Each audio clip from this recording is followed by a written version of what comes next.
Oh, that's fantastic so far. I feel like I've got such huge shoes to fill. It's amazing. My name is Emma, and I'm a PhD researcher at Deacon's Food and Mood Centre.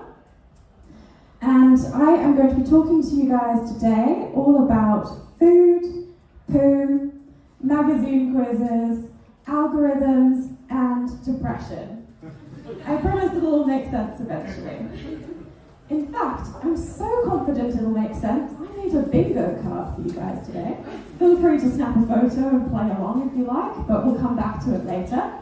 In the meantime, let me tell you a little bit about me.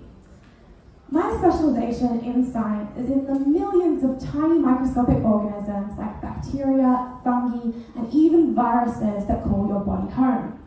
People like me call this mysterious universe heaven, but a doctor would call it your microbiome. And I'm particularly interested in how your gut microbiome interacts with the food you eat to influence your mental health. I'm talking about long-term mental health here, not the amazing high you get after eating an entire tub of Ben & Jerry's, nor the horrific low when you remember you're lactose intolerant. When I was trying to decide what I wanted to be when I grew up, I was super fascinated by the mysteries of the brain. But it actually turns out that your gut is equally, if not more interesting in my opinion, and affects your health and your mental health in more ways than you may think. Like, did you know that more of your brain's main happiness chemical, serotonin, is produced in your gut than anywhere else in the body? Which I reckon makes your gut and your brain very close friends. With the food you eat either acting as the ultimate wingman in this relationship or the ultimate third wheel. Now, being a gut microbiome scientist actually means I spend a surprising amount of my time each week calling research participants and harassing them for their poo. But don't worry, I won't be trying to slide into your BMs.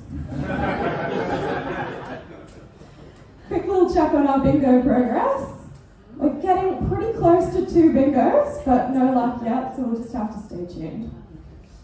You might have noticed by now that my accent is about half Aussie, half British, and 100% confusing. Now, having a posh British accent can be beneficial in a few contexts, like when you decide to chance it by not tapping on a few extra stops outside the free tram zone and can play the confused tourist. Or for disarming people when you want to talk to them about their guts or their feelings.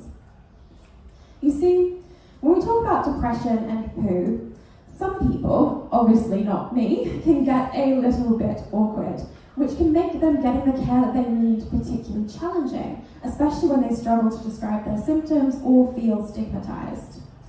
So, like the ultimate socially anxious person, I'm hoping to remove face-to-face interaction from the equation as much as possible by developing an algorithm using some fancy computer stuff. The specific fancy computer stuff that I'm doing is called machine learning, where computers look at lots and lots of data to find patterns and develop prediction rules.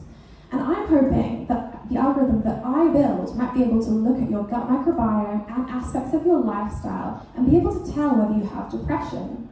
Even better, it might be able to give you personalized recommendations for care, which will help you lead a happier and healthier life, and potentially even give you more money and time to spend on the latest Sims expansion pack. Part of the reason why I am so interested in this area is because, unfortunately, there are actually a lot of bad machine learning studies out there, doing even more things wrong than being unable to spell strawberry, or recommending people eat one small rock per day. I want one of my favorite AI stories. I want to be able to separate the amazing potential of AI and machine learning from the hype and the slightly problematic practices, and really create something that will be truly life-changing for so many people, and mean, most importantly, that I never have to do the long and awkward mental health care plan questionnaire ever again. I don't know if it makes me a bad person, but I'm at least 50% selfishly motivated in this research. But, it will help other people. I don't think anyone anyone enjoys doing that annoying gatekeeping questionnaire in front of their GP. Like, do you feel worthless sometimes? Do you struggle to build motivation for anything? Do you find it hard to feel joy? All of those things get more resoundingly strongly agreed just by being in that doctor's office. But anyway, let me tell you a little bit about how I'm going to build this computer that will be able to look into your guts to help care for your brain. Which brings me back to my magazine quizzes that we mentioned earlier. I don't know if you ever did those as a teen, like trying to find out which teen heartthrob you were destined to end up with, or which Teenage Mutant Ninja Turtle you were. No? Well, I reckon that my machine learning algorithms are like a super convoluted version of those. Just like a magazine quiz, my algorithms are trying to sort you into one of two buckets, depressed or not, based on information about you matching things that it's seen before when it was trained. Except instead of having information about your dream date or your favorite pizza flavor, it has information about different aspects of your lifestyle and the kinds of little microscopic guys that live in your guts. And it's trying to find crucial cut points on all of that information, and basically is doing thousands and thousands of magazine quizzes at once to most accurately sort you into a bucket. But I'm pretty sure, if you're wondering, my algorithm can still tell that you're a Donatello if you come up as depressed.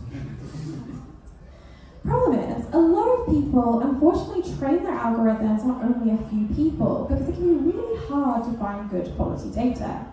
You can run into a few problems with this, one of which being this phenomenon called overfitting, which I'll try to demonstrate with an example. Let's just say we're trying to make a decision rule based on just two pieces of information, like the quantity of a certain microbe in your guts and how much broccoli you eat. If we had lots of people to train our algorithm on, then the computer would be forced to make the rule that separates those green and purple dots a little bit general, like this. And this works pretty well, but if the computer was only exposed to just a few of those people, so we get rid of some of those guys, then the computer gets a little bit tempted to make the decision rule look like this, to try and get a gold star on how accurately it's able to differentiate the dots it's seen before. And, if we were to look at the results from this in a paper, it would look amazing, but it would be actually terrible to use in practice, especially for those poor dots that the algorithm hasn't seen before. So you've got a bit of a trade-off there, and we've got to be really careful with how we interpret the results of our machine learning studies. But on the plus side, machine learning does allow us to see these amazing patterns we wouldn't have noticed before, like how seemingly this microbe seems to interact with how much broccoli you eat. Or perhaps how, if you're young, you can get away with a lot less sleep, whereas as you get to 30 and beyond, you suddenly need to conserve every possible hour you can. But in order to generate really good rules, your underlying training data really needs to be super diverse and have a lot of people, especially as you add more and more data into your model. I ran into an issue like this with the very first algorithm that I tried to build using 1,000 people from the UK who were about to undergo a dietary trial. Turns out that people who respond to an advert asking them to eat as researchers tell them to for multiple weeks are actually really health conscious and not very depressed. So, it didn't work out super well for me.